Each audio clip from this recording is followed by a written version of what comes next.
The sun over the Arizona territory was not a friend. It was a hammer, beating down on the cracked earth until the heat rose in shimmering waves, making the distant mesas dance and tremble. The wind was its accomplice, a dry, ceaseless breath that stole the moisture from a man's lips and carried nothing but the grit of the red desert. It whispered through the skeletal branches of sagebrush and scoured the life from the land, leaving behind a canvas of rock, dust, and daunting, empty sky. This was the world of Elias Ward, and it was a world that was slowly dying around him. His ranch, nestled in a shallow basin that once promised good grazing, was now little more than a testament to broken hope. The paint on his small clapboard house had been sandblasted to pale, splintered wood. The water trough was a basin of dried mud, its surface a mosaic of deep cracks. The fences his father had so proudly erected sagged in weary surrender. Elias leaned against a corral post, the rough wood hot even through his worn leather gloves. He looked out at what was left of his herd, a dozen gaunt longhorns, their ribs showing like washboards beneath their hides. They stood listless in the meager shade of a lone cottonwood, too tired to even flick their tails at the buzzing flies. 6 months ago, he had owned over 200 head. The drought had claimed some, but the rustlers had taken the rest, picking off his stock in small, brazen thefts that left him feeling helpless and hollowed out. He ran a hand over his face, the stubble on his jaw as coarse as sand. He was a young man, not yet 30, but the desert had carved old lines around his eyes. They were blue, the color of a sky that had forgotten how to rain, and they held the weary resignation of a man who had fought too many losing battles. He had come back from the war with enough scars on his soul to last a lifetime, thinking that building something with his own 2 hands would heal him. But this land demanded more than he had left to give. In the nearby town of Redemption, the whispers followed him like his own shadow. He heard them in the silence that fell when he entered the general store, saw them in the way mothers pulled their children closer. They did not say it to his face, but the words drifted back to him. Cursed. Elias Ward's land was cursed. The trouble had started, they said, the day he hired that Apache man, Nakai. A few years back, Nakai had been a good worker, quiet and tireless, with a knowledge of the land that shamed most white men. He had helped Elias find hidden springs and knew which herbs could soothe a colicky horse. But to the townsfolk, he was just a savage, and his presence on the Ward ranch was an affront. When Nakai had simply vanished one day, the whispers only grew louder, twisting his disappearance into something sinister. They said the spirits of the desert were angry. They said Elias had brought the trouble on himself. Elias spat into the dust.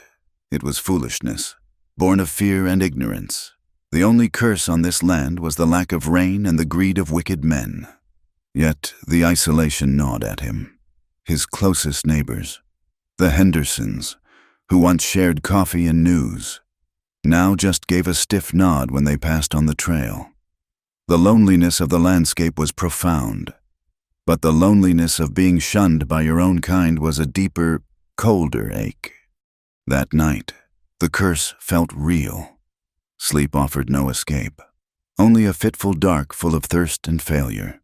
He was jolted awake not by a sound, but by a sudden, unnatural light. A hellish orange glow flickered against his window pane.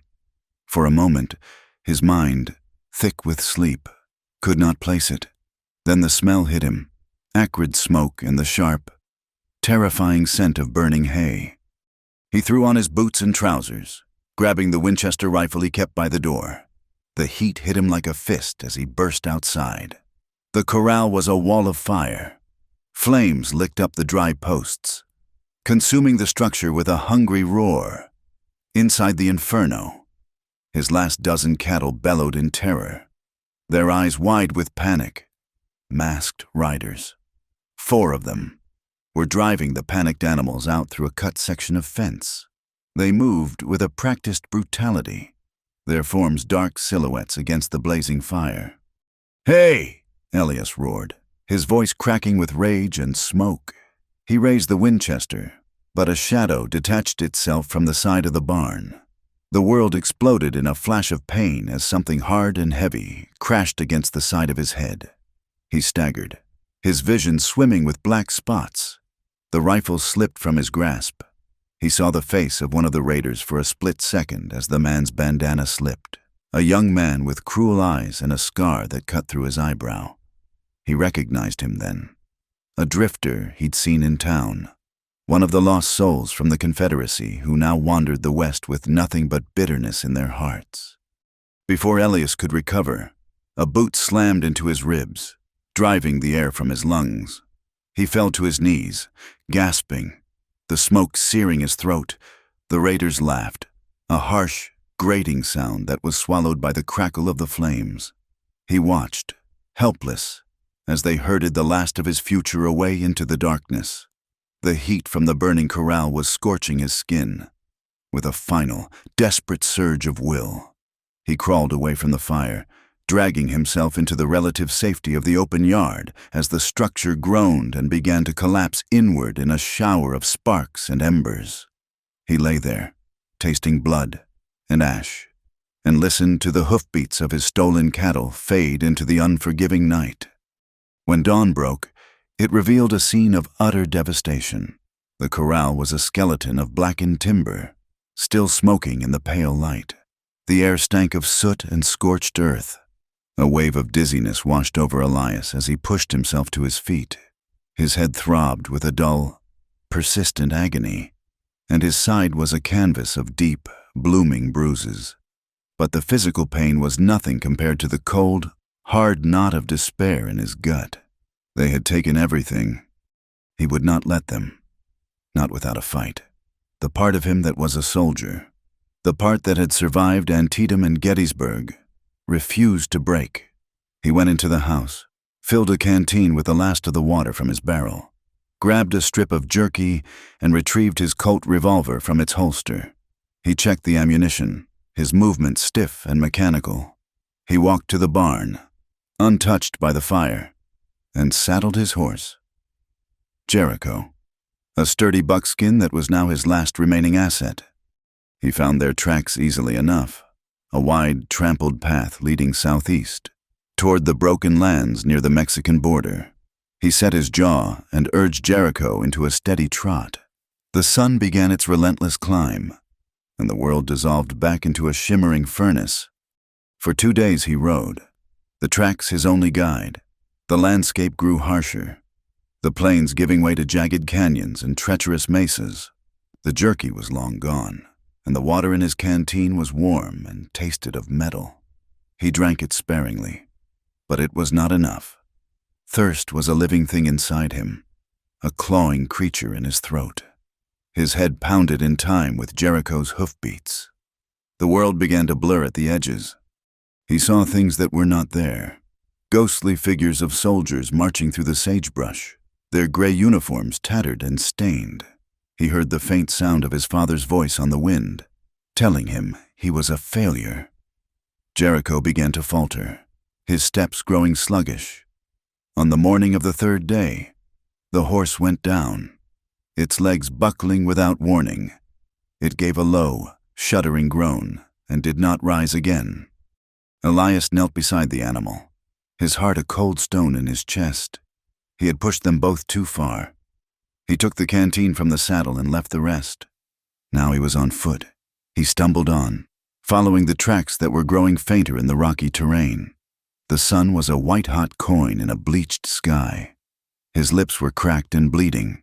His tongue was a swollen, useless thing in his mouth. The world tilted and swayed. He saw the raiders' camp just ahead, nestled in a rocky outcrop. He saw the faces of the men, laughing. He raised his revolver, but his arm felt impossibly heavy. The gun slipped from his fingers. The ground rushed up to meet him, and the world went black. He woke to coolness. It was the first thing he registered, a blessed, soothing coolness on his skin. He was lying on a soft bed of what felt like woven grasses, and a damp cloth rested on his forehead. The air was still and smelled of earth, mint, and something else, something wild and clean. He was not in the open sun. He was in shade, a deep, comforting shade. He tried to open his eyes, but the lids were heavy as lead. When he finally managed, the light was soft, filtered through a curtain of hanging vines that covered the entrance to a small alcove in a canyon wall. He was in a cave, or something like it. Water trickled nearby, a sound more precious than any music. He turned his head slowly, wincing as the movement sent a sharp pain through his skull. A figure sat by a small, smokeless fire a few feet away, grinding something in a stone bowl. It was a woman, an Apache woman. She was young, perhaps in her early 20s. Her black hair was tied back with a simple leather thong, and she wore a deerskin tunic and leggings, worn but well-tended. Her face, in the gentle light, was all sharp angles and quiet strength. Her high cheekbones and strong jaw gave her an almost fierce look. But her hands, as she worked the stone pestle, moved with a deliberate, gentle rhythm. She did not seem to have noticed he was awake. Elias tried to sit up, but a wave of nausea and dizziness forced him back down with a groan. The sound made her look up. Her eyes met his, and he felt a jolt. They were dark and unreadable, as deep and ancient as the canyon itself. There was no fear in them, no pity, only a calm, watchful intensity. She rose without a word and came to his side. She knelt and dipped a cloth into a gourd of water, then brought it to his lips. He drank greedily, the cool liquid a shock to his parched system.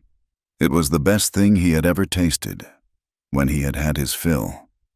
She took the damp cloth from his forehead, dipped it in the water again, and gently cleaned the grime and dried blood from his face. Her touch was light but firm, impersonal yet tender. He found his voice, a dry rasp that barely sounded like his own. "Where am I?" She did not answer immediately. She finished cleaning a cut on his temple before speaking. Her voice was low, with a soft accent that shaped the English words carefully. "You are safe." "Who are you?" he asked. She hesitated for a beat. "My name is Taya." Shame washed over him, hot and bitter. To be found like this, broken and helpless, by one of the very people he had been taught to mistrust his whole life. He was a soldier, a rancher, a white man. He should not be this weak. The ingrained prejudices of a lifetime warred with the undeniable gratitude he felt. This woman, this Apache, had saved his life. "Why?" he managed to ask. "Why did you help me?" Taya looked away from him, toward the fire. She added a pinch of the ground herbs to a small pot of water simmering over the coals. The silence stretched, and he thought she would not answer. "I have seen you before," she said at last, her gaze still on the fire. "During the war, your blue coat. You were with the soldiers who came to our village by the Gila River." Elias's blood ran cold. He remembered that day, an attack on a village suspected of harboring renegades. It was a brutal, ugly affair, full of smoke and screams and things he tried hard to forget. He had done his duty, followed his orders. He had fired his weapon. He had seen people fall. "There was a child," Taya continued, her voice flat, betraying no emotion. "A small boy, no more than 5 winters. He ran from a burning wickiup, right into the path of your horse. Your captain shouted for you to ride him down. He said it was one less mouth to feed." Elias remembered. He remembered it all with a sickening clarity. The boy, frozen in terror, his face smeared with soot, his dark eyes wide, the captain's cruel order ringing in his ears. He remembered his horse rearing, the instinct to obey fighting with a sudden, overwhelming wave of something else, something human. He had yanked the reins hard, turning his horse so sharply it nearly fell, deliberately avoiding the child. The captain had cursed him for his softness later, but in the chaos, the moment was forgotten by everyone but him. And it seemed by someone else. "You did not kill him," Taya said, finally turning her eyes back to his. "I was hiding in the rocks. I saw. You spared him." The confession hung in the air between them. It was not a thank you. It was a statement of fact, an explanation for a debt now paid. Elias felt a profound and unsettling mixture of guilt and relief. His one small act of mercy in a day of slaughter had, years later, saved his own life. He did not know what to say. The words of gratitude felt cheap and hollow in the face of such a complex truth. Over the next few days, he recovered his strength under her silent care. She brought him broth that tasted of wild herbs and roasted rabbit meat that was tender and savory. She never spoke unless he spoke first, and her answers were always brief and direct. He learned that she lived alone in this hidden canyon, exiled from her people for reasons she would not explain. She moved with a quiet competence that Elias, a man of the West who valued self-reliance above all else, could not help but respect. He watched her mend his torn shirt with a bone needle and thread made from sinew. He watched her read the signs of the land, the turn of a leaf, the track of a lizard, with an intimacy he had never known. The mistrust was still there, a low hum of caution drilled into him since childhood, but it was being drowned out by something new, a grudging admiration that was slowly turning into a deep, disquieting respect. He was alive because of her. Every breath he took was a gift from her hands. On the fourth day, he was strong enough to stand and walk to the entrance of the cave. He looked out at the canyon, a narrow slash of green and shade in the middle of the sun-blasted wasteland. He could see his ranch in his mind's eye, a smoldering ruin. The faces of the raiders, particularly the one with the scarred eyebrow, burned behind his eyes. "They took my cattle," he said, more to himself than to her. He had told her the story of the raid in pieces, his voice thick with anger. "Everything I had." Taya came to stand beside him, not too close, her arms crossed over her chest. "I saw their tracks. 5 men, shod horses. They travel heavy." "They will sell them," Elias said, the words tasting like poison. "There is a fort, 2 days east of here. The army pays good money for beef, and they do not ask where it came from." The irony was a knife in his gut. The army he had once served would be buying his own stolen property, funding the very men who had ruined him. He looked at her then, at her profile against the canyon wall. She was a stranger, an outcast from a people he had fought against. They had nothing in common but the air they breathed. Yet, she was the only person in the world who knew his plight, the only one who had offered a hand. An idea, desperate and foolish, began to form in his mind. He needed a guide, someone who knew this land better than the men who had robbed him, someone who could move without being seen. Before he could speak, she turned her head, her dark eyes meeting his. It was as if she had read his thoughts. "I will help you," she said. It was not a question. "These men, the ones who wear the gray rags and carry the ghosts of their lost war, they are no friends of my people." Elias was taken aback by her sudden offer. He searched her face for a reason. Was it for the debt she felt she owed him? Or was there something else in her gaze? A shadow of her own history, her own losses at the hands of men like those? He did not ask. He knew, somehow, that he would not get an answer. "I cannot pay you," he said, the admission of his poverty another wound to his pride. "There are payments other than coin," she replied, her voice low. He nodded slowly, accepting the truth in her words. A partnership, a deeply strange and uneasy alliance, forged in the crucible of fire and desperation. He, the broken rancher. She, the exiled Apache. Together, they would go after the ghosts of the Confederacy. The next morning, they left the canyon at dawn. The air was cool and carried the scent of wet stone and creosote. Taya had packed a small bundle of food and a water skin. She moved with the silent grace of a predator, her feet making almost no sound on the rocky ground. Elias followed, his stride less certain, his mind a storm of doubt and grim resolve. He looked at the woman walking ahead of him, a solitary figure against the vast, rising sun. He did not trust her. Not fully, and he was sure she did not trust him. But as they walked out of the shade and into the harsh light of the desert, he knew one thing for certain. They were in this together. Their journey had begun. They moved across the scorched plains like two ghosts, their world reduced to the crunch of their boots on gravel and the vast, indifferent sky. For Elias, walking was a penance. Every step was a reminder of his failure, of the horse he had lost, of the life that had been stolen from him. For Taya, it seemed as natural as breathing.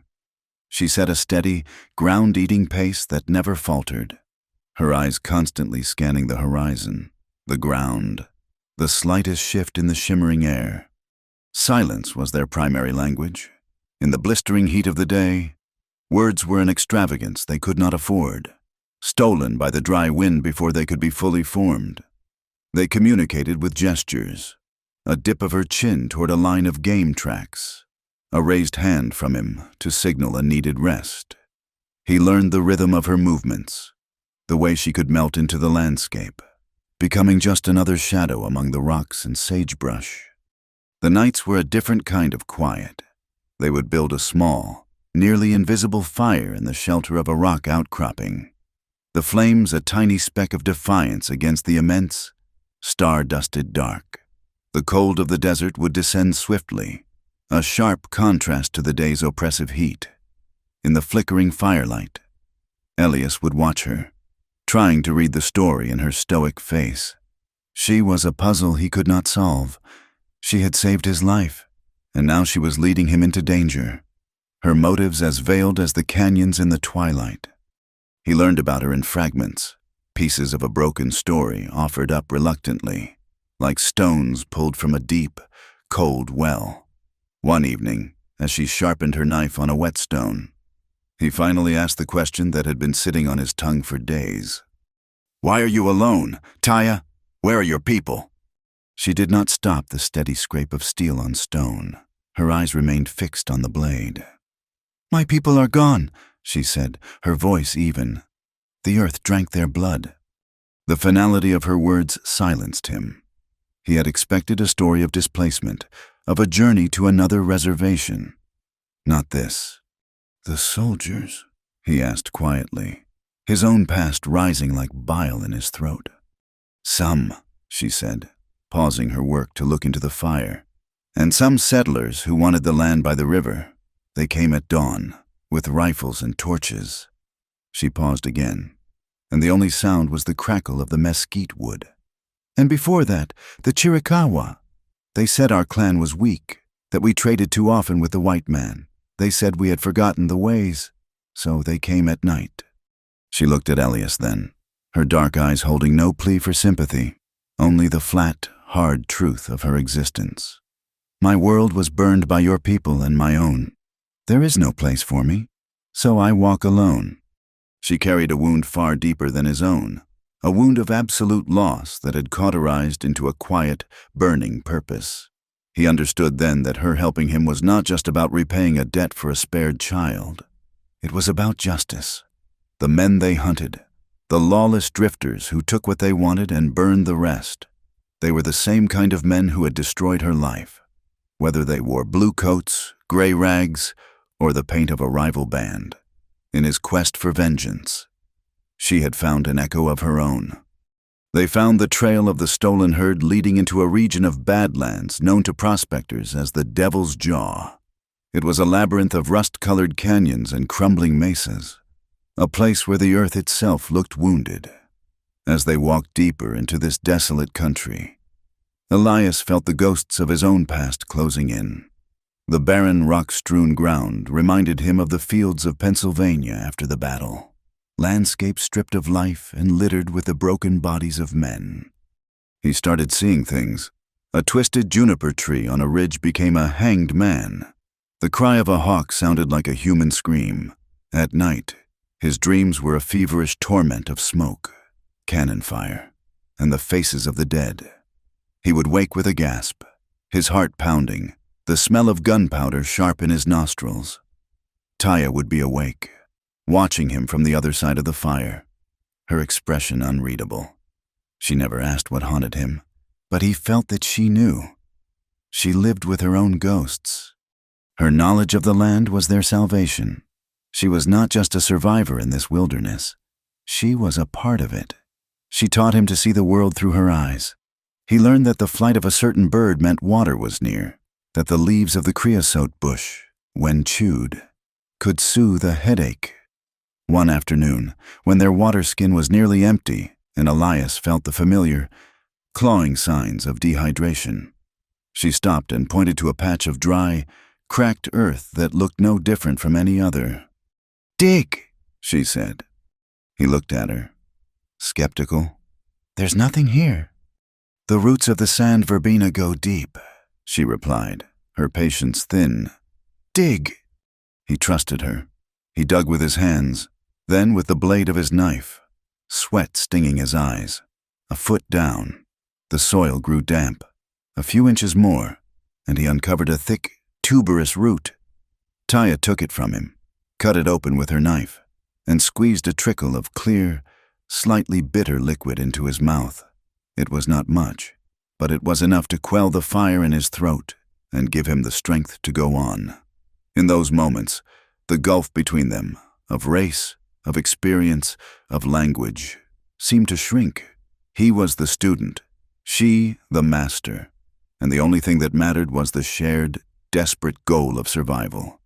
One night, the air was unusually clear, and the stars seemed close enough to touch, a spill of diamonds across black velvet. A fragile peace settled over their small camp. Taya was staring up at the sky, a rare softness in her expression. "I once dreamed of peace," she said suddenly, her voice barely a whisper. The unexpected confidence startled him. "My brother, he was younger than me. He believed the white man's world and the Apache world could live as one. He learned your words. He learned to write his name. He wanted to build a house of wood, like yours." She pulled her knees to her chest, wrapping her arms around them. "He believed in a future I could not see. He said the hate was just a sickness that would pass, like a fever. He was killed by settlers while trading for flour. They said he was a spy. They did not even bury him." Her voice broke on the last words, a slight tremor that she quickly controlled. But Elias had heard it. It was the sound of a heart that had not yet turned completely to stone. "That hope," she said, her voice hard again, "was burned away with his body. There is no peace. There is only what you can hold on to, and what you can take back." He wanted to say something, to offer a word of comfort, but what could he say? His people had done this to her. His hands were not clean. He had worn the uniform, carried the rifle. His guilt was a physical weight, a stone in his gut that was as heavy as her grief. So he said nothing.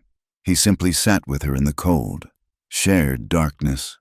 Two lonely people bound by the ghosts of their dead. A fragile bridge of mutual sorrow was forming between them, more real and more dangerous than any spoken words. 2 days later, they found them. The trail led to a narrow canyon, at the end of which stood the skeletal remains of an old silver mine.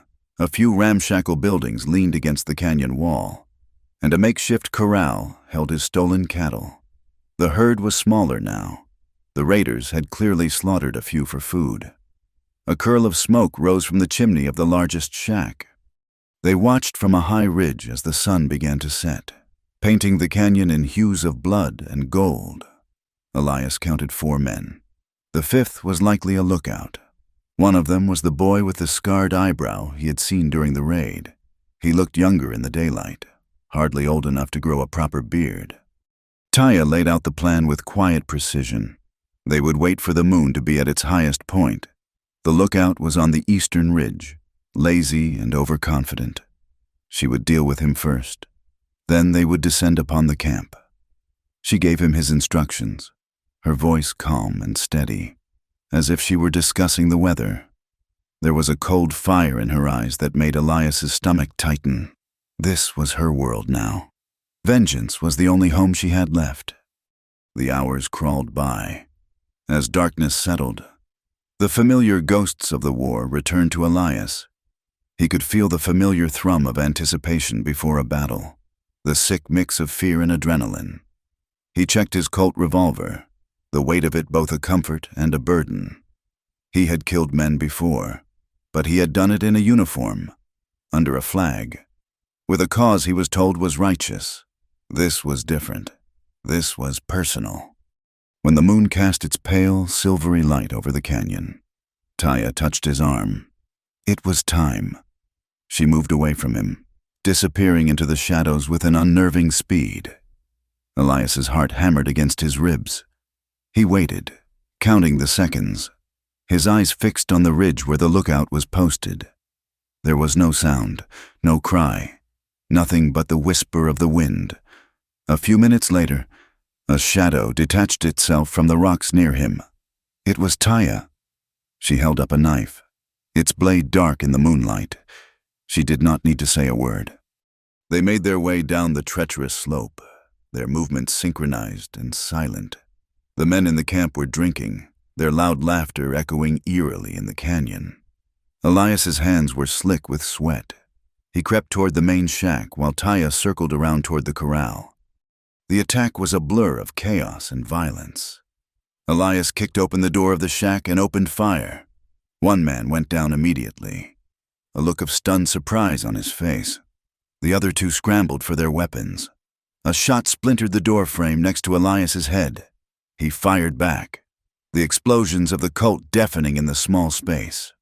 Outside, Taya moved like a phantom. She cut the ropes holding the corral gate, and the terrified cattle surged out.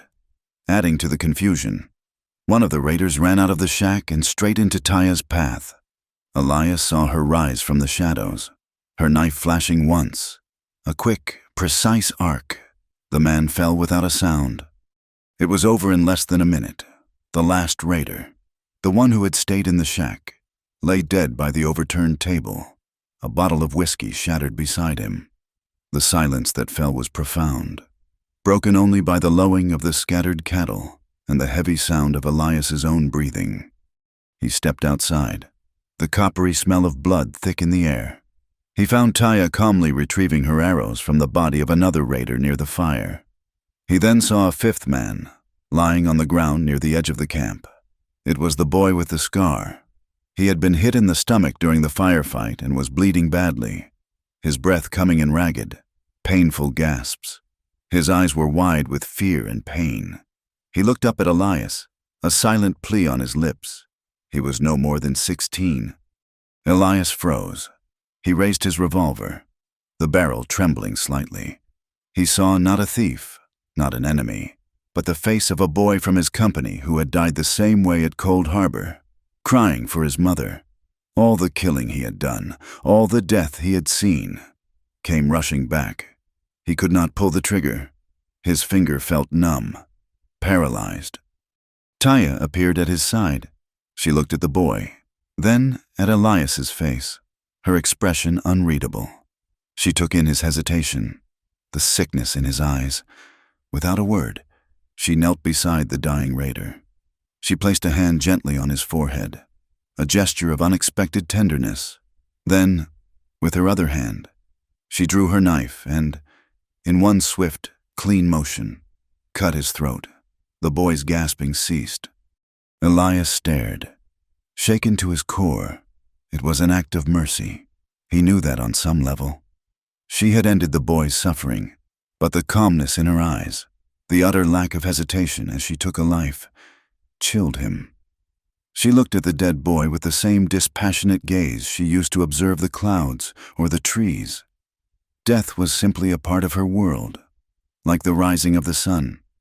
Their shared violence had bound them together, but this final act had driven a new, invisible wedge between them. He could not forget her calm eyes over the dying boy. They spent the rest of the night gathering the cattle. It was a slow, exhausting process. They did not speak. There was nothing to say. By morning, they had rounded up most of the herd and were ready to leave the canyon of death behind them. The journey back to his ranch was a silent ordeal. The sun beat down. The dust kicked up by the cattle coated their skin and clothes, and the tension between them was a thick, suffocating blanket. He drove the cattle, his mind numb, replaying the events at the mine over and over. She rode at the rear, a watchful, solitary figure. They were partners in bloodshed, but they were more strangers now than ever before. When the familiar shape of his broken-down ranch finally appeared on the horizon, Elias felt not triumph, but a profound emptiness. The scorched posts of the corral stood like tombstones. They drove the cattle into a pasture with a still intact fence and closed the gate. The animals, weary from the journey, immediately began to graze on the dry, sparse grass. Elias slid from his horse, his body aching with a fatigue that was more than just physical. He turned to Taya, who remained mounted, her face impassive, her gaze already drifting toward the open desert that was her only home. The words felt heavy and inadequate in his mouth. He whispered, "You saved my ranch." Taya only nodded once, a small, sharp movement of her chin. Then she turned her horse away from him, away from the house, away from the land she had helped him reclaim. She knew, and he knew, that she could not stay. Her presence here was a danger, a complication his world would never accept. She was a spirit of the desert, and to the desert, she had to return. He did not see her go. One moment she was there, a silent sentinel watching him from the edge of his property. And the next, she had melted back into the landscape that had birthed her. Elias worked for 2 days straight, his grief and anger a fuel that burned hotter than the Arizona sun. He mended the fences the raiders had cut, his hands raw and bleeding, his muscles screaming in protest. He cleared the blackened timbers of the old corral, the scent of ash a constant, bitter reminder of his loss and his bloody victory. He expected to be alone, to fall back into the hollowed-out existence he had known before, but she did not go far. On the third morning, he saw her sitting on a rocky ledge a half-mile away, a still figure watching the slow rebirth of his ranch. She had not abandoned him. She was waiting, watching. He did not know why, but the sight of her sent a jolt of something fierce and protective through him. He would not let her just fade back into the dust. The town of Redemption heard of his return not as a triumph, but as a dark miracle. When Elias rode in for supplies a week later, leading a pack mule, the whispers were a palpable force, clinging to him like trail dust. He walked into the general store, and the low hum of conversation ceased as if a switch had been thrown. Men looked down at the floorboards. Women gathered their skirts and moved to the far side of the room. "Heard you had some luck, Ward," the storekeeper, Mr. Abernathy, said, his voice carefully neutral as he weighed out a sack of flour. "I make my own luck," Elias replied, his voice low and hard. Some called him lucky, but others, gathered in the saloon or in the pews on Sunday, used a different word. They said the devil watched over his own. How else could a man, alone and ruined, track a gang of hardened rustlers and return with his entire herd? The story grew with each telling, twisting into a piece of dark folklore. They said he had made a pact, that he had traded his soul for his stock. The truth, when it trickled into town, was even more scandalous. A freighter, taking a shortcut near the Devil's Jaw, had seen Elias and an Apache woman driving the herd. The news spread like a brush fire. It explained everything. He had not been alone. He had used some kind of savage witchcraft, they said, tracking skills no decent white man should possess. The curse on his land had a name and a face. Sheriff Brody met him as he was leaving the store. Brody was a big man, his gut straining the buttons of his vest, his face weathered from 20 years of keeping a semblance of peace in a lawless land. He and Elias had served in the same regiment during the war, a fact that afforded Elias a measure of courtesy others did not offer. "Elias," the sheriff said, his voice a low rumble. He guided him into the shade of the assayer's office. "We need to talk." "I've got nothing to say." "Brody." "The hell you do not," the sheriff countered. His eyes narrowed. "The whole town is buzzing. They are saying you have got an Apache squaw holed up out at your place. They are saying she helped you murder those men at the mine. Those men burned my home and stole my property. What happened to them was justice. Justice is my business, Brody said sharply. Not yours. And harboring a hostile is a serious offense. People are scared. Elias, they are remembering the raids from a few years back. They see an Apache. They see trouble. You have got the Hendersons worried sick. And Mrs. Gable is talking about organizing a town council meeting. Elias set his jaw. She only helped me track my cattle. She saved my life. I owed her. Then your debt is paid, the sheriff said, his tone softening slightly. Listen to me. I am telling you this as a friend. You need to clean your place up. Get rid of her. Send her back to whatever rock she crawled out from under. If you do not, you will lose everything. The Cattlemen's Association will find a way to revoke your grazing rights. The bank will call in your loan. They will squeeze you out. Elias, they will not tolerate this. The threat was plain. It was not just about prejudice. It was about order. Taya was an anomaly, a piece that did not fit, and the town would not rest until she was gone.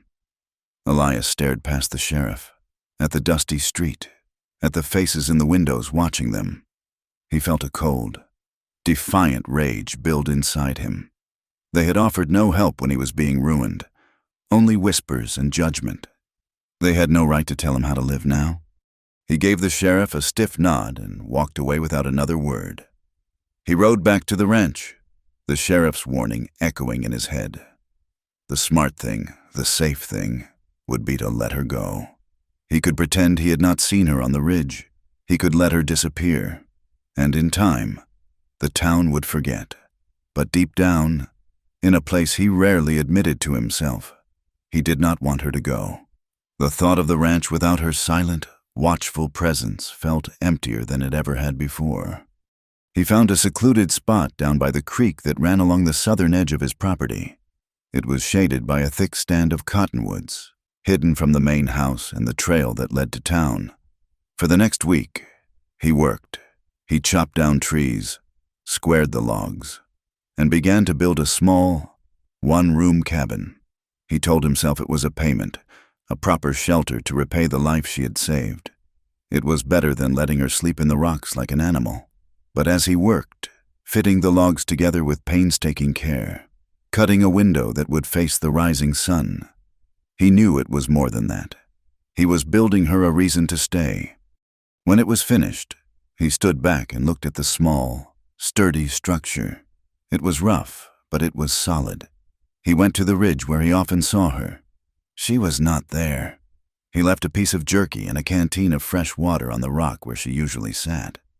The next morning, they were gone. He did not see her for 2 days. He began to think she had left for good, that his offering had been rejected. Then, one evening at dusk, he saw a thin wisp of smoke rising from the chimney of the new cabin. He walked down to the creek, his heart beating a slow, heavy rhythm. The door was slightly ajar. He looked inside. Taya was there, kneeling by the small stone hearth, tending a tiny fire. A bedroll of her own making was laid out neatly in the corner. She had accepted. She was staying. She did not look up at him, but he felt her acknowledge his presence. It was enough. The ranch began to heal, and so did something inside of Elias. He had managed to hire 2 new ranch hands, a pair of young, desperate brothers named Caleb and Sam, who were too new to the territory to care about the town's gossip. With their help, the daily work of the ranch became manageable. But it was Taya who brought the real magic. Elias owned a handful of wild mustangs, beautiful and untamable creatures he had captured but never managed to break. One in particular, a fiery red stallion, had thrown every man who had ever tried to saddle him. One morning, Elias saw Taya in the corral with the stallion. She was not holding a rope or a bridle. She was just standing there, her body relaxed, speaking to the horse in a low, crooning language he did not understand. The stallion, usually a storm of panicked energy, stood still, its ears pricked, listening. For days, she continued this ritual. She would bring the horse water, touch its muzzle, and speak her soft words. She never tried to force it, never showed fear. She simply existed in its space until it accepted her as part of its world. A month later, Elias watched, stunned, as she rode the red stallion bareback out of the corral, the horse moving with a smooth, easy gait, completely submitted to her gentle command. Caleb and Sam just stared, their mouths agape. They started calling her the horse whisperer, their fear of her slowly turning into a kind of awe. The distance between Elias and Taya began to close, not with words, but with simple acts. He would leave a sack of flour or a new blanket on the porch of her cabin. In return, he would find a brace of rabbits, skinned and cleaned, waiting for him by his own back door. He found himself talking to her, filling the silence with awkward stories about his childhood in Kentucky or his struggles with the land. She rarely responded with more than a nod or a quiet monosyllable, but he could feel her listening. And sometimes, in the evenings, he would see her watching him from her doorway, and a silent understanding would pass between them that felt more meaningful than any conversation. But the world outside their fragile peace remained cruel. The Hendersons, his neighbors to the west, put up a new fence, deliberately cutting off his access to a shared spring. When he rode over to confront old Jebediah Henderson, the man refused to look him in the eye, muttering something about protecting his family from unchristian influences. Soon after, Caleb and Sam came to him, their faces full of apology. Their father had forbidden them from working for him any longer. The pressure from the town had become too great. Once again, Elias was alone. The final blow to his standing in the community came from Mrs. Gable, the preacher's wife. She arrived one afternoon in a black buggy, a formidable woman whose piety was matched only by her iron will. She marched up to his porch without invitation. "Mr. Ward," she began, foregoing any pleasantries. "I have come as a concerned Christian to save your soul from damnation. The town is sick with worry. You have fallen under a heathen spell. That woman, that savage, has corrupted you. You must cast her out, for your own sake and for the sake of this decent community. What I do on my own land is my own business." "Mrs. Gable," Elias said, his voice dangerously quiet. "It is the Lord's business when a man consorts with darkness," she declared, her eyes blazing with righteousness. "If you do not send her away, you will be a pariah. No one will trade with you. No one will speak to you. You will be utterly alone in this wilderness. Pray on that, Mr. Ward." She left as abruptly as she had arrived, leaving a chill in the air. Her words were a prophecy that quickly came true. His isolation was now complete. He and Taya were an island, surrounded by a sea of hatred. The breaking point came on a hot, moonless night. Elias was in the barn, mending a harness, when he heard a horse ride up, followed by a loud, drunken voice. It was Jebediah Henderson. "Ward, get out here, you coward. Get out here and face a real man." Elias stepped out of the barn, his hands clenched into fists. Henderson was swaying in his saddle, a whiskey bottle clutched in his hand. His eyes were bloodshot and full of malice. "You should not be here, Jebediah," Elias warned. Henderson laughed, a nasty, grating sound. "I go where I please. I came to see the witch you keep. Where is she, your Apache whore? Send her out so we can all have a look at the devil's bride." At that moment, Taya emerged from her cabin by the creek, drawn by the shouting. She stood in the shadows of the cottonwoods, a still, silent observer. Henderson saw her. He pointed a trembling finger. "There she is, the savage witch! Look at her, thinking she's better than us. She is nothing but filth." Something inside Elias snapped. The months of whispers, the shunning, the warnings, the loneliness. It all coalesced into a single, white-hot point of rage. He crossed the yard in 3 long strides, reached up, and tore Henderson from his saddle.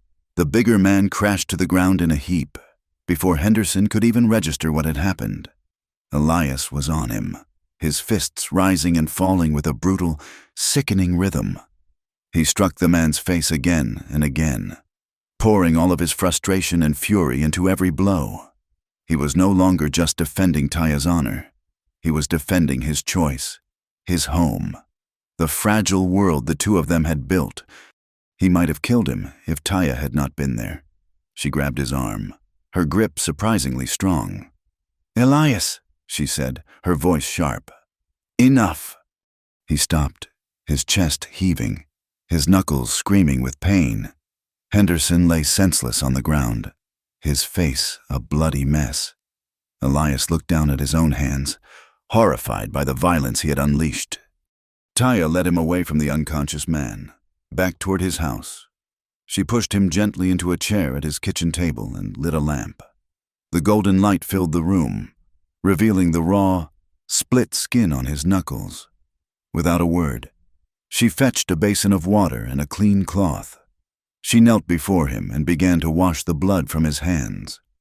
Her touch was incredibly gentle. As she cleaned each wound, a current passed between them, an energy that had been building for months.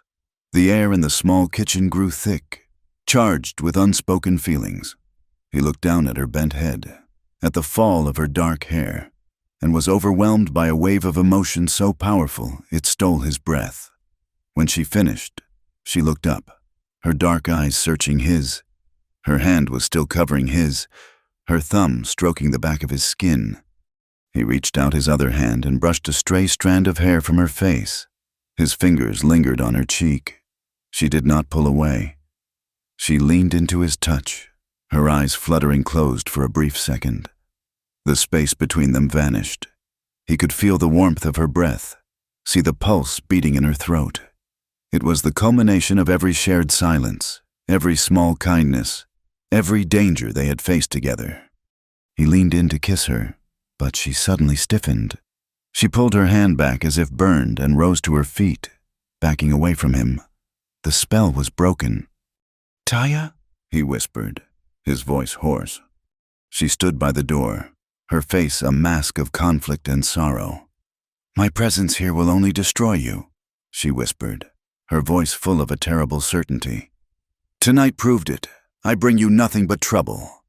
Before he could argue, before he could tell her that she was the only thing that made sense in his world, she slipped out the door and into the night. He sat there for a long time, the sting in his knuckles a dull echo of the ache in his heart. He eventually fell into a restless sleep in the chair. He awoke just before dawn, the house cold and silent. A sense of dread washed over him. He ran to the cabin by the creek. It was empty. Her bedroll was gone. The hearth was cold. It was as if she had never been there at all. He ran outside, his heart pounding, in the soft, damp earth near the creek bed. He found what he was looking for, a single trail of bare footprints, leading away from the ranch, pointing southeast, toward the vast, unforgiving emptiness of the desert. She was gone. The silence she left behind was a living thing, a hollow presence that echoed in every corner of the empty cabin and every gust of wind across the desolate ranch. For Elias, it was louder than any of Jebediah Henderson's drunken shouts. It was the sound of his own cowardice, the sound of a choice he had failed to make until it was too late. He did not hesitate. He packed what little he could, a water skin, a handful of dried beef, his rifle, and every cartridge he owned. He saddled the fastest horse he had, the wild red stallion that only Taya had been able to tame, and rode out, his eyes fixed on the trail of bare footprints she had left in the damp earth. He pushed himself and the horse with a frantic urgency, following the tracks that led ever deeper into the wilderness. The sun clawed at his back, and the familiar specter of thirst became his constant companion. The desert that Taya had taught him to read, to understand as a place of hidden life, had once again become his enemy. It was a vast, empty canvas that had swallowed her whole. His guilt was a physical torment, worse than the heat or the lack of water. She had left to protect him. She had seen the violence he was capable of on her behalf and had removed herself from his life to save him from it. The thought was a hot brand on his soul. He had not driven her away with anger, but with a love he had been too afraid to name, and the world had been too cruel to allow. For 3 days, he followed her trail. It was faint, almost invisible to an untrained eye, but she had taught him well. He saw the bent twig, the displaced pebble, the subtle signs of her passage. On the 4th day, as he crested a rocky ridge, he saw them. 2 riders in the distance, their cavalry blues a jarring splash of color against the endless brown and red of the landscape. Between them, on foot, was a smaller figure with dark, flowing hair. Taya. A cold dread seized him. He urged the stallion down the treacherous slope, his heart hammering against his ribs. As he drew closer, he could see that her hands were bound in front of her. Her face was smudged with dirt, and a dark bruise was blooming on her cheek. But she walked with her head held high, her back straight, her pride an unbreachable fortress. He reined in his horse a few yards away, his hand resting on the stock of his Winchester. The 2 scouts turned, their expressions a mixture of surprise and arrogance. The one in charge, a young lieutenant with pale, condescending eyes, looked Elias up and down with disdain. "That is far enough, mister," the lieutenant said, his hand casually resting on the butt of his pistol. "That woman is with me," Elias said, his voice tight with a rage he was struggling to control. "She works on my ranch. Let her go." The lieutenant, whose nameplate read Calloway, let out a short, humorless laugh. "Works for you, does she? We found this one near a stolen army mule. Looks to me like she was spying for Cochise's raiders, trying to lead them to our supply lines." "That is a lie," Elias snarled. "She has been on my land for months. She has done nothing wrong." "She is an Apache," Calloway stated, as if that were the only fact that mattered. "And we are taking her back to Fort Grant for questioning. Now, unless you want to be arrested for interfering with army business, I suggest you turn that horse around and ride away." Elias looked at Taya. Her dark eyes met his, and in them he saw not a plea for help, but a warning. "Do not do this. Do not throw your life away." She knew, as he did, that his word meant nothing here, against the blue of their uniforms. He was just another civilian, and she was just another Indian. He was powerless. He watched, his gut twisting with impotent fury, as they tied her to a lead rope and continued their journey, leaving him alone in a cloud of dust and despair. He followed them at a distance, a helpless shadow tracking their progress across the plains. They rode to Fort Grant, the very place he had once suspected of buying his stolen cattle. He watched from a concealed position as they dragged Taya through the gates and threw her into a crude wooden stockade in the center of the parade ground. They chained her by the ankle to a thick post, leaving her exposed to the relentless sun and the jeering stares of the soldiers.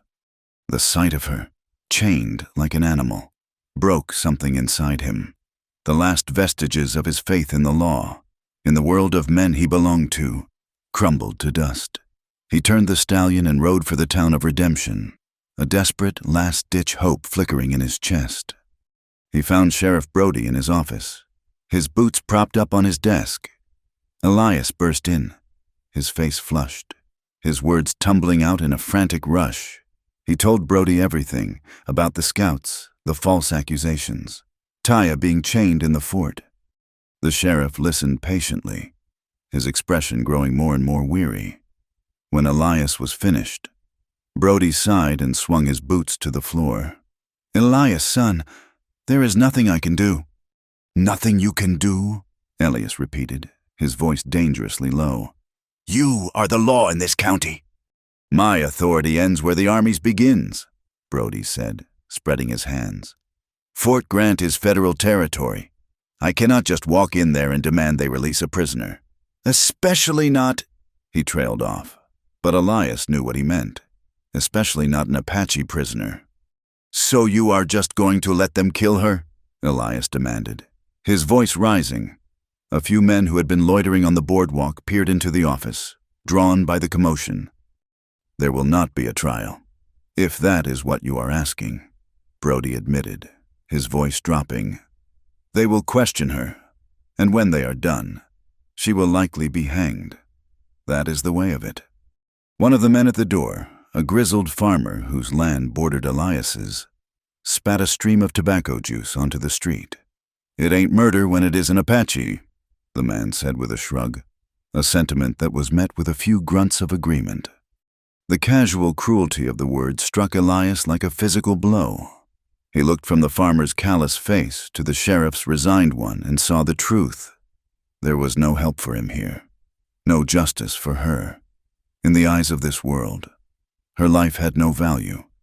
He was utterly and completely alone in his cause. A cold, hard clarity settled over him.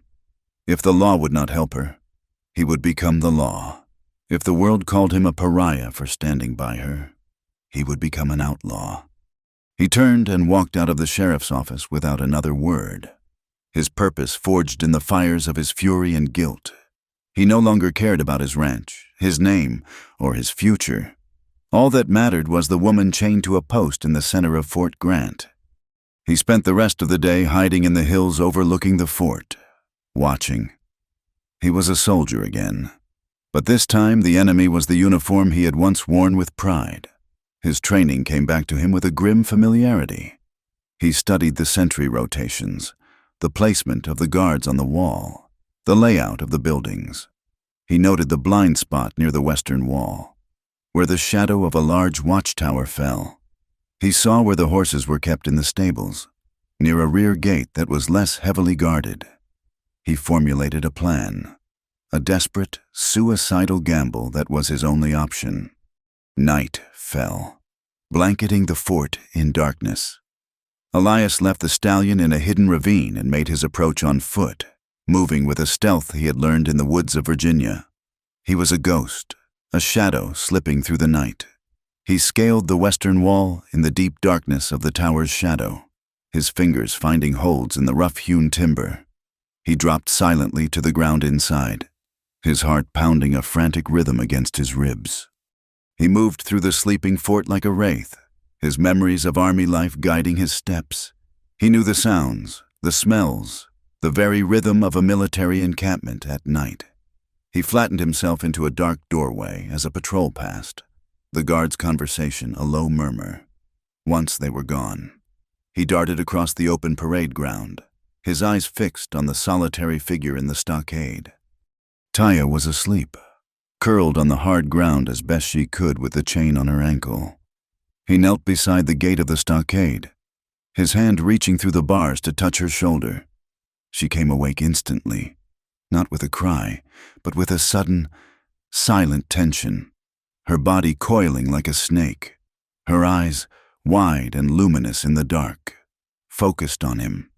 He saw not fear or relief, but a fierce, burning life that all their chains and all their hatred could not extinguish. "Elias," she breathed, her voice barely audible.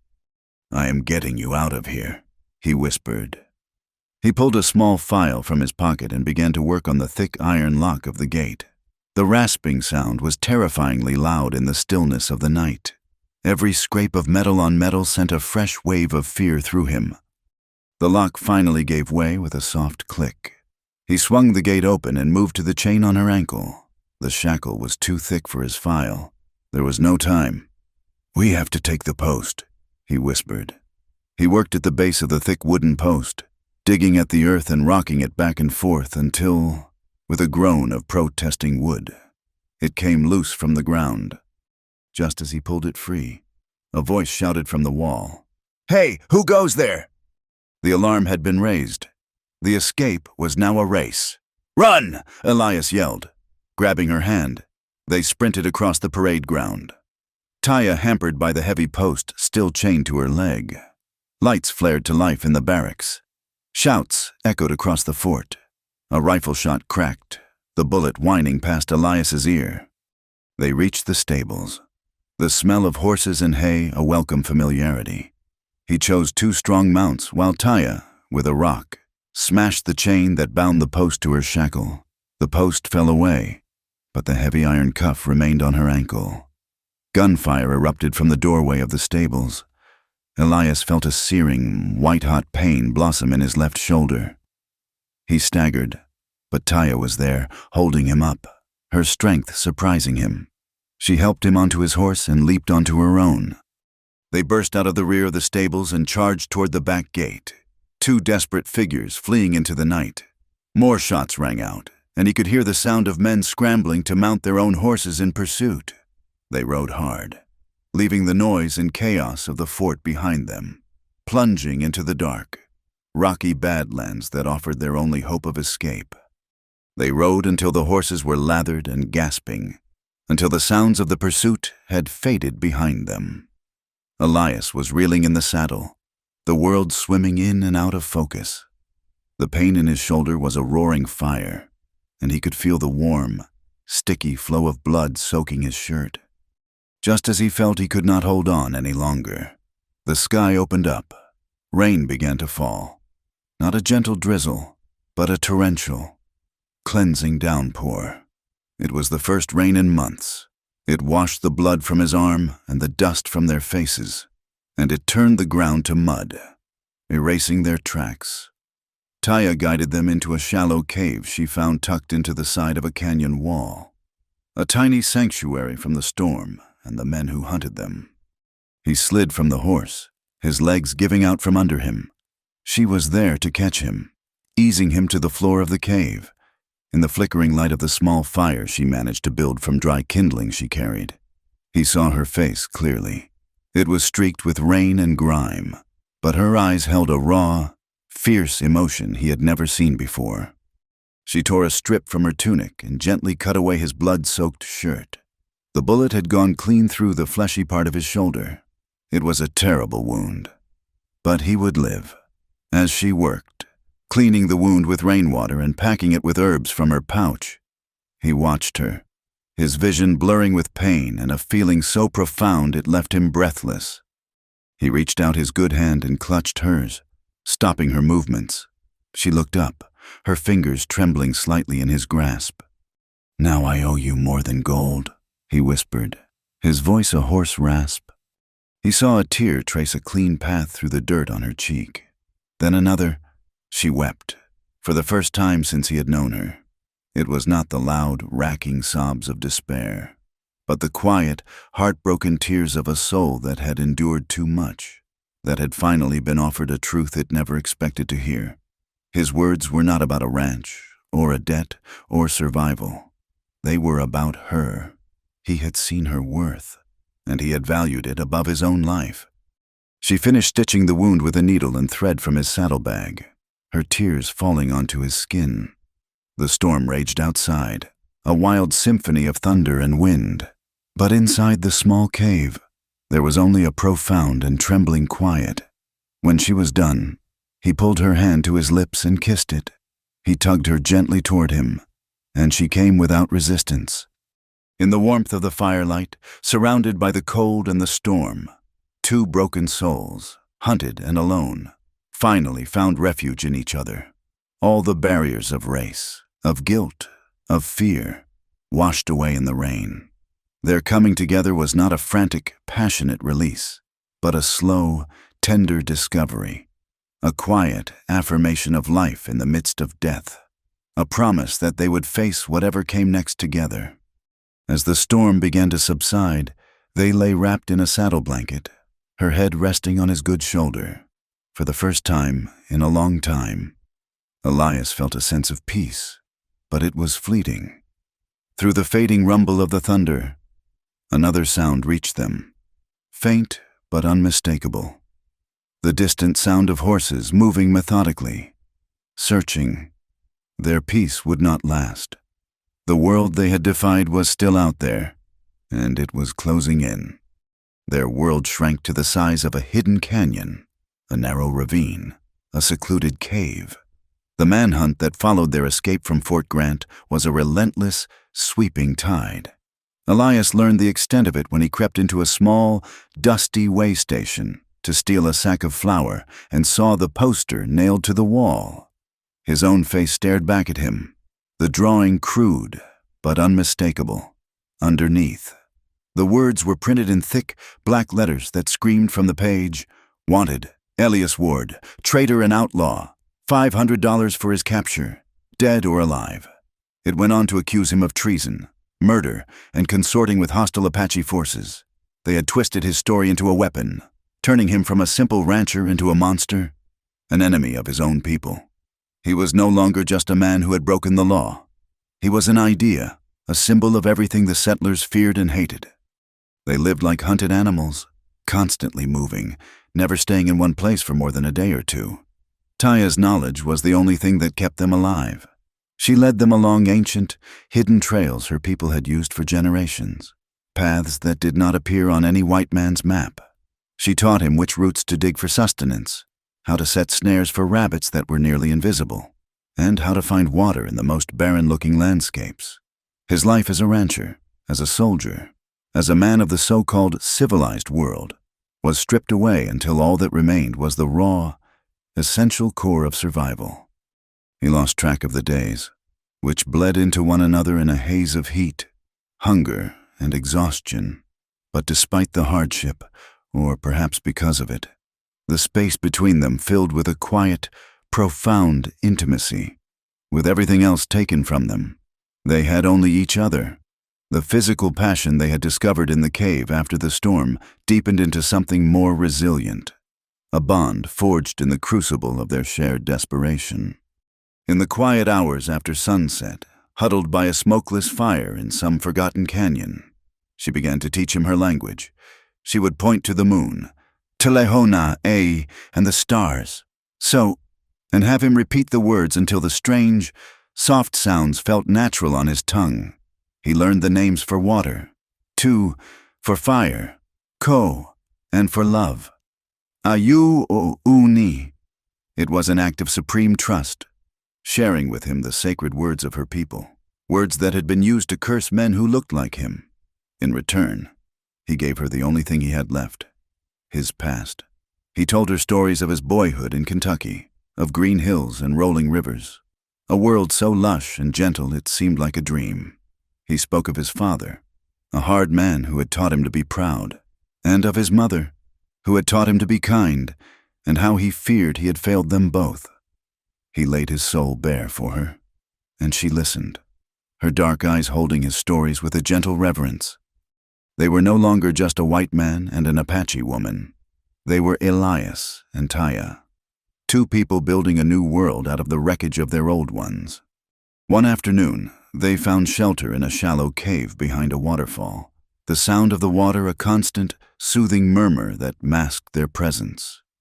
His shoulder wound had healed, leaving behind a puckered scar, but the memory of the pain was a constant reminder of how close they had come to death. Taya was grinding a piece of red ochre against a flat stone, mixing the powder with water to form a thick paste.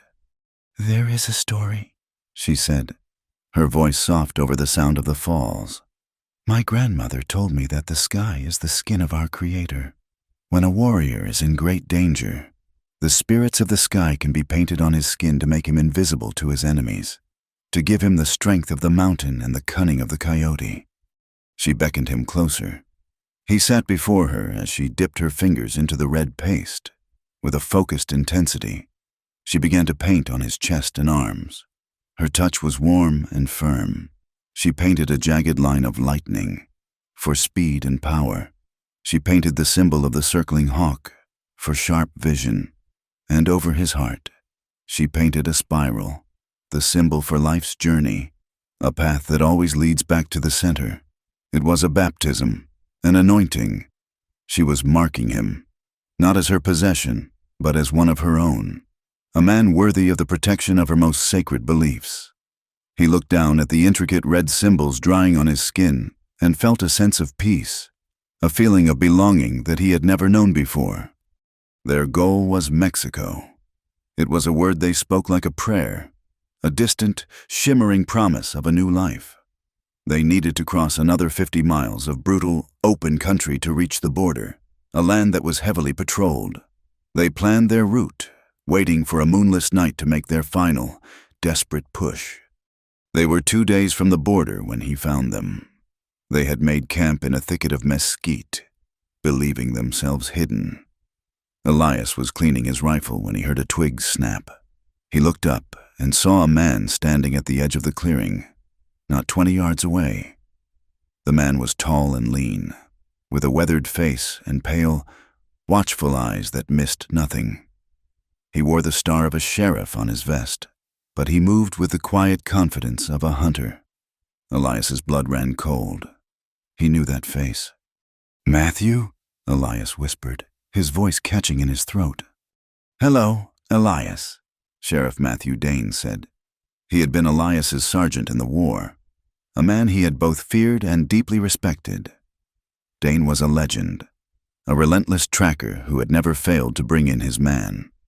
He had not brought a posse. He had not needed one. Taya was on her feet in an instant, a knife in her hand, her body positioned between Elias and the sheriff. Dane's eyes flickered to her, then back to Elias, his expression a mixture of pity and disappointment. "I tracked you from Fort Grant," Dane said, his voice calm and even. "It was not easy. She is good, almost as good as the scouts I had in the war." He took a slow step forward, his hands held away from the Colt revolver holstered at his hip. "This has to end. Elias, it has gone on long enough." "It ends when we are across the border," Elias said, raising his Winchester. "There is no border for you," Dane replied, his voice hardening. "Not anymore, but I can offer you a way out, a way back." "I am not interested." "You will be," Dane insisted. "I have already sent a wire to the territorial governor. I told him you were a good soldier, a hero. Even, I told him this Apache witch put some kind of spell on you, clouded your judgment. We turn her in. You tell them she held you captive, forced you to help her. The whole thing goes away. They will clear your name. You can go back to your ranch. You can have your life back. Son." The offer hung in the air, a poisonous temptation, a life, a future. All he had to do was betray the woman standing beside him. He looked at Taya. He saw the fierce loyalty in her eyes, the unwavering strength. He saw the woman who had saved his life, who had taught him to see the world anew, who had painted her spirit onto his skin. His life was no longer on a ranch in Arizona. His life was standing right here. "You were a good sergeant, Matthew," Elias said, his voice thick with a sorrowful finality. "But you are a poor judge of character if you think I would even consider that." Dane's face hardened. "Then you leave me no choice. They will hang you as a traitor. Elias, is she really worth that?" Before Elias could answer, Taya took a step forward, her hands raised in a gesture of surrender. "I will go," she said, her voice clear and strong. "Leave him be. This is not his fight." "No." Elias grabbed her arm, pulling her back behind him. He would not let her make this sacrifice. He would not be saved at the cost of her freedom. He looked back at his old comrade, his heart breaking for the man he once was and the man he had become. "I told you, Dane, this ends here." The world seemed to hold its breath for a single, terrible second. Then Dane's hand moved, a blur of motion toward his gun. Elias was faster. He fired the Winchester from his hip. The shot boomed through the clearing, and a red blossom appeared on Dane's chest. But the sheriff was a soldier to the last. As he fell, he fired his own revolver. Elias felt a sledgehammer slam into his side, a searing, blinding pain that stole the air from his lungs and buckled his knees. He collapsed to the ground, the Winchester clattering from his grasp. Taya screamed his name, a raw, animal cry of pure anguish. The gunshots would bring the posse. They had no time. Taya was at his side, tearing at his shirt, her face a mask of terror. The bullet had gone into his ribs, and the blood was pouring out, dark and thick. "Elias," she sobbed, trying to staunch the flow with her hands. "We have to go," he gasped, the words catching on the blood in his throat. "Now, Taya, leave me." "Never," she said, her voice fierce with determination. She looped his good arm over her shoulder and, with a strength born of pure desperation, hauled him to his feet. He cried out in agony, his legs barely able to hold his weight. She was half dragging, half carrying him. her small frame straining under his dead weight. They stumbled through the mesquite, away from the dead sheriff, away from the life they had briefly known. The sky, which had been clear moments before, began to darken with an unnatural speed. A cold wind whipped through the canyons, and the first drops of a cold, hard rain began to fall. It was as if the world itself was weeping for what had happened. Elias's vision was narrowing to a dark tunnel. The pain was a roaring ocean, threatening to pull him under. He could hear Taya's voice, frantic and pleading, begging him to hold on. The sound of distant shouting confirmed his fears. The posse was closing in. Lightning split the sky, illuminating the stark landscape in a brilliant, ghostly flash. In its light, he saw Taya's face, etched with fear and love, her tears mixing with the rain. He knew he was not going to make it. He was a dead weight, slowing her down. She could escape without him. "Taya," he managed, his breath a faint, ragged whisper. He clutched at her arm, his grip surprisingly strong. She stopped and looked down at him, her eyes wide. In his fading breath, with the world turning to black, he gave her the only truth he had left. "You saved my ranch, and me. I owe you everything." His eyes rolled back in his head. His body went limp, his full weight slumping against her. He passed out as she cried his name against the roaring storm, a lost, desperate sound that was swallowed by the thunder. He awoke to the smell of clay and chili and the feeling of a cool, gentle breeze on his face. The world returned to him not in a rush, but in slow, soft waves of awareness. He was not in a cave. He was lying on a pallet of soft wool blankets inside a small, simple room. The walls were made of sun-baked adobe, and the light that filtered through the single, unglazed window was muted and golden. A string of dried red peppers hung from a wooden beam overhead. The air was still and quiet, the silence broken only by the distant, contented bleating of a goat. He turned his head, a movement that took a monumental effort, and saw her. Taya was sitting on a low stool by the hearth, grinding corn on a stone medite. Her movements were slow and rhythmic, her expression calm and focused. She wore a simple cotton skirt and blouse, faded from the sun, and her hair was tied back in a single, thick braid. She looked peaceful. The fierce, hunted look in her eyes had been replaced by a weary but profound tranquility. She must have sensed his gaze, for she stopped her work and looked over at him. A small, almost imperceptible smile touched her lips. She rose and came to his side, kneeling on the packed earth floor. She dipped a cloth into a bowl of cool water and pressed it to his forehead. "Mexico," she said, her voice a soft murmur. It was the only explanation he needed. He remembered the escape in fractured, feverish images, the roaring storm, the searing pain in his side, the endless, stumbling journey through the night. He remembered her voice, a constant, desperate prayer, urging him to hold on, to stay with her. He did not know how many days had passed or how she had managed it, but she had done the impossible. She had dragged his half-dead body across the border, found this abandoned hut, and nursed him through the raging fever that had nearly claimed him. She had, once again, saved his life. His recovery was a slow, arduous process. The bullet wound in his ribs had become infected, and for days he drifted in and out of a delirious haze, tormented by ghosts of the war and the face of the sheriff he had killed. Through it all, Taya was his anchor. She was tireless, her patience infinite. She fed him thin broths made from wild herbs and goat's milk. She cleaned and dressed his wound, her touch gentle and sure. She sat with him through the long nights, speaking to him in the soft cadences of her language, her voice a soothing balm on his tortured soul. Slowly, his strength returned.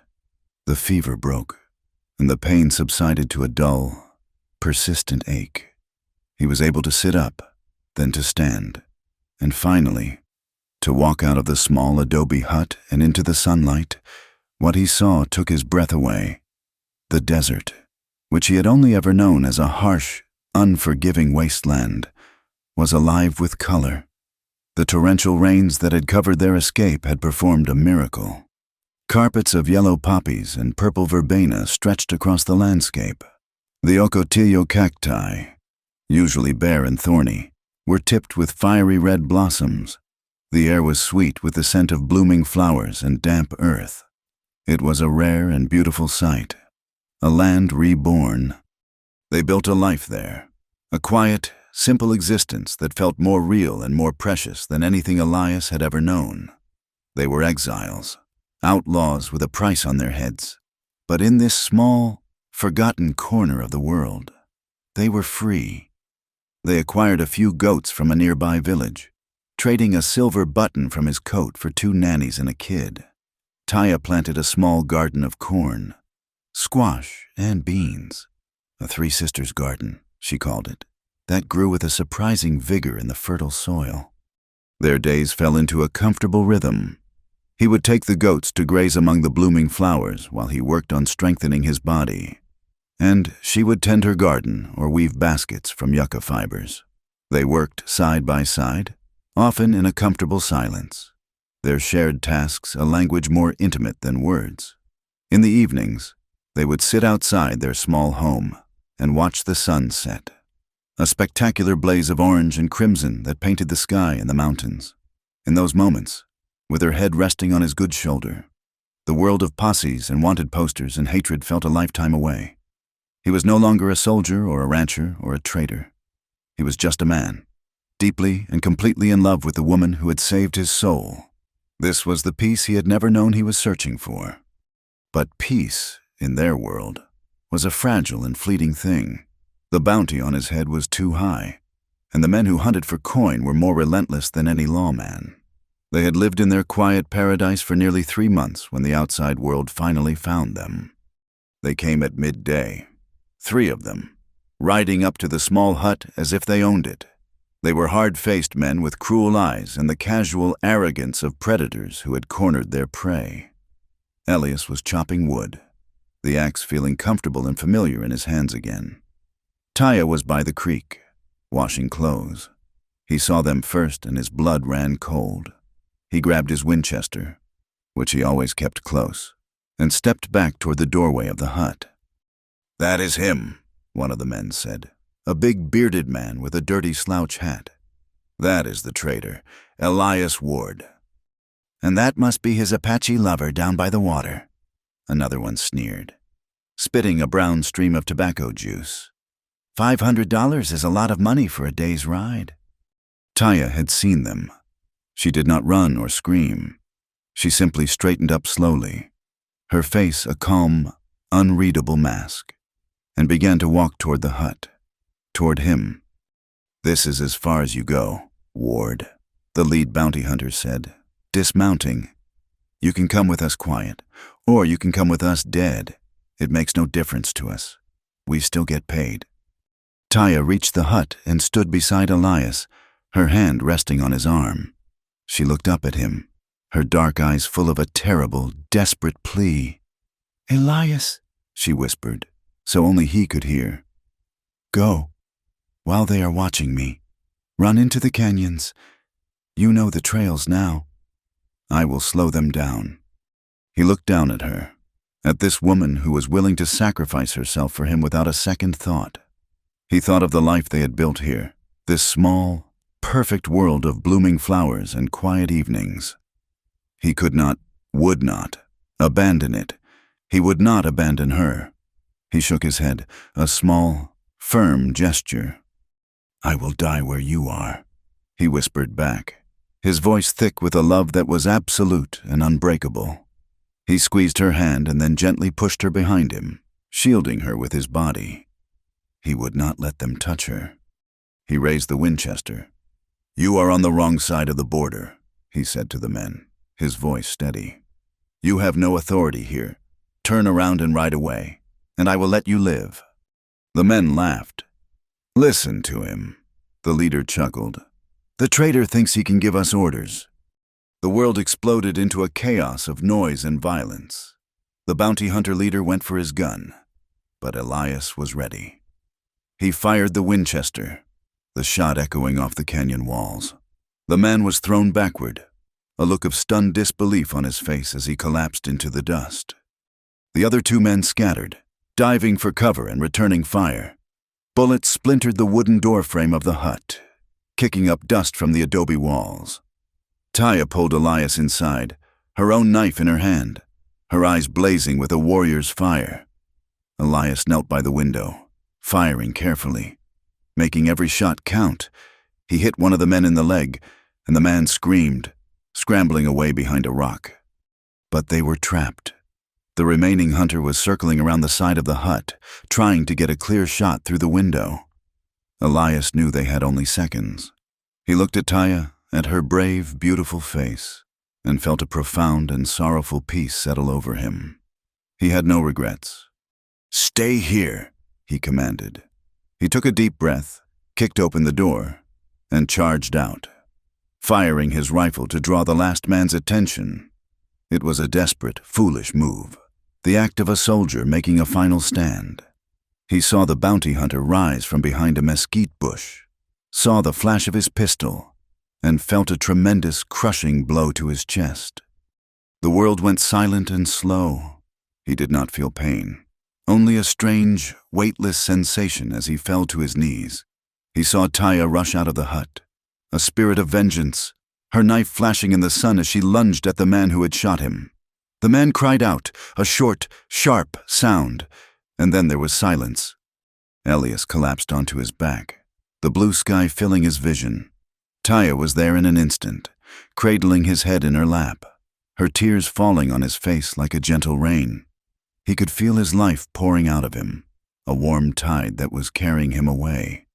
He looked up at her, at the woman who had been his entire world, and he managed a faint smile. He reached up a trembling hand and touched her cheek. "You saved my ranch," he whispered, his voice a fragile thread. He took a shallow, rattling breath. "My soul, that is worth more than gold." His hand fell from her face, his eyes, fixed on hers, lost their focus, and with one last soft sigh, he was gone. She buried him beneath the twin mesquite trees on the small hill behind their home, a place where they had loved to watch the sun set. She washed his body and wrapped him in their finest wool blanket. She placed his revolver in his hand and painted the symbols of protection on his still chest, the lightning and the hawk and the spiral of life's journey. She worked with a silent, methodical grace, her grief a vast, quiet ocean too deep for tears. When she was done, she filled the grave with her own hands, patting the earth down until it was a smooth, low mound. She sat by his grave as the sun went down, bathing the blooming desert in a fiery, blood-red light, and she did not move until the last of the light had faded from the sky. Years passed. The desert flowers faded, and the land returned to its harsh, sun-baked state. Travelers and traders who used the old smugglers' trails along the border began to speak of a strange sight. They spoke of a lone Apache woman who lived in an old adobe hut, a woman who guarded a single, well-tended grave on a small hill. They said she was a ghost, a spirit of the desert. Sometimes, they said, if you passed by on a quiet evening, you could see her sitting by the mound, whispering to the wind in a language that no one understood.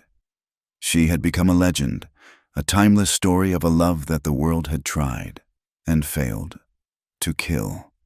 The story closes on the silent, vast, and empty desert. The sun beats down on a lonely grave, marked only by a simple, weathered stone. On the mound, defying the heat and the dust, a single, wild poppy grows, its petals the color of a fiery sunset, a fragile but enduring symbol of a love that had defied every boundary of race, law, and hate, and had bloomed, fierce and beautiful, in the heart of the unforgiving West. Thank you for listening to our story. We invite you to subscribe to the From Wild West channel. Share your thoughts in English, and comment with where you are listening from to connect with fellow fans of the frontier.